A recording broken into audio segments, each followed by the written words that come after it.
Le débat autour de Piers Morgan et de ses priorités éditoriales refait régulièrement surface, notamment en comparaison de sa couverture de Meghan Markle et du prince Andrew. Des critiques estiment que Morgan s'est montré bien plus préoccupé par les initiatives commerciales de Meghan, notamment la vente de confitures artisanales liées à sa marque Lifestyle, que par les accusations bien plus graves et les controverses entourant Andrew.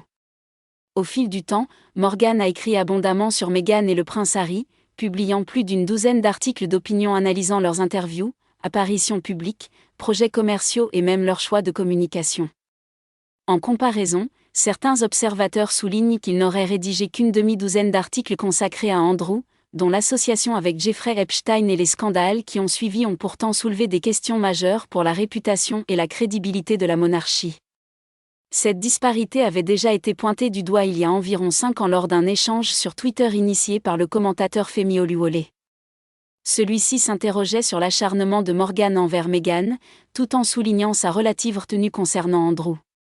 La question avait trouvé un écho important auprès de nombreux internautes, en particulier parmi les soutiens de la duchesse de Sussex, qui y voyaient un traitement inégal. Les critiques ne se sont pas arrêtées là. Un utilisateur de Twitter avait demandé « Piers Morgan a-t-il condamné le comportement scandaleux de son amie Sarah Ferguson ? Pardon si j'ai manqué quelque chose. » Une autre personne avait répondu avec ironie que Morgan semblait ne s'indigner que lorsque Meghan et Harry faisaient quelque chose, ajoutant sarcastiquement que Meghan est un danger pour la famille royale, un pot de confiture à la fois, tandis que Sarah et Andrew seraient présentés comme des victimes.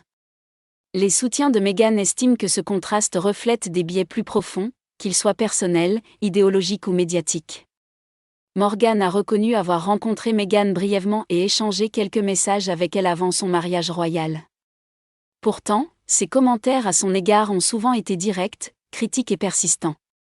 Des observateurs continuent donc de s'interroger, pourquoi des activités entrepreneuriales suscitent-elles davantage d'indignation publique que des scandales aux implications institutionnelles bien plus lourdes ?